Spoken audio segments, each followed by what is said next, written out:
U.S. Ambassador to the UK Jane D.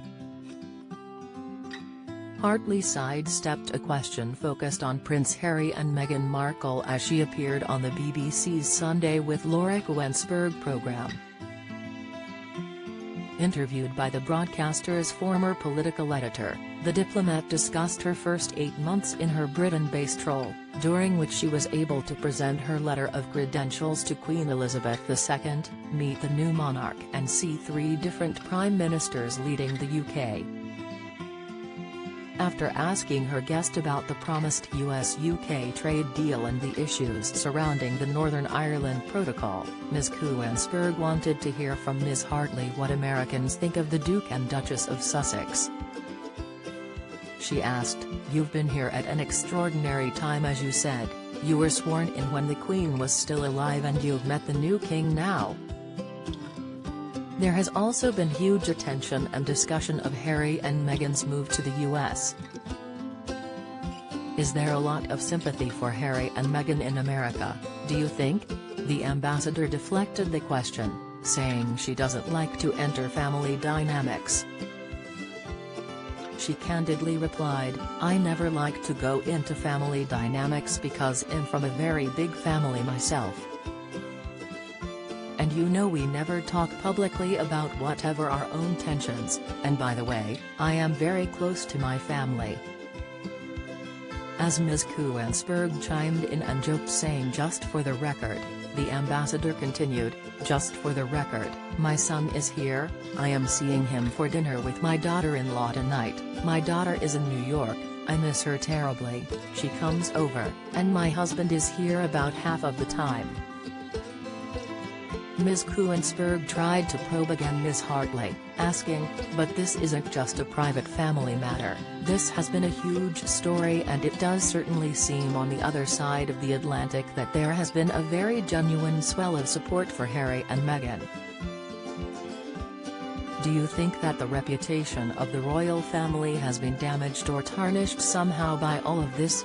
The ambassador continued to avoid providing an answer about the Duke and Duchess of Sussex. On the other hand, she chose to praise the work King Charles carried out as Prince of Wales for decades.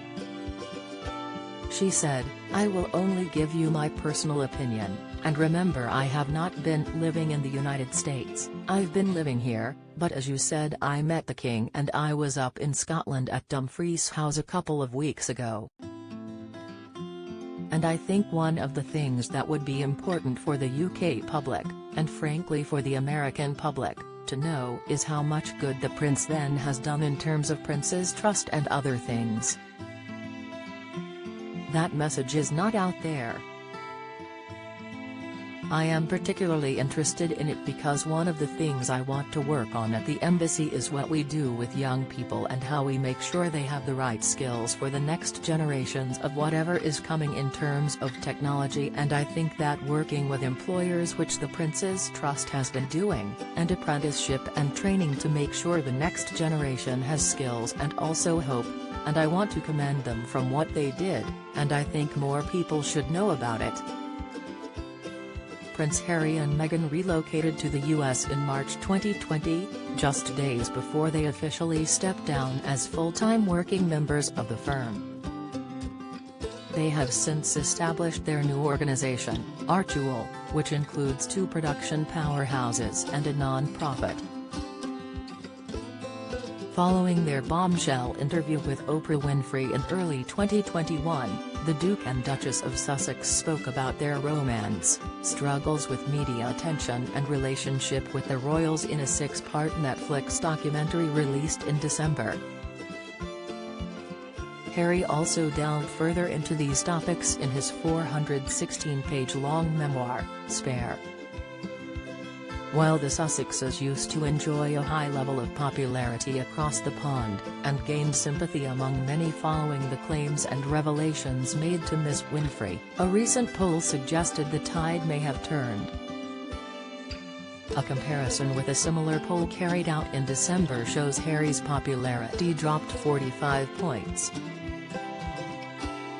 Similarly, Meghan's popularity dropped by 36 points within just weeks.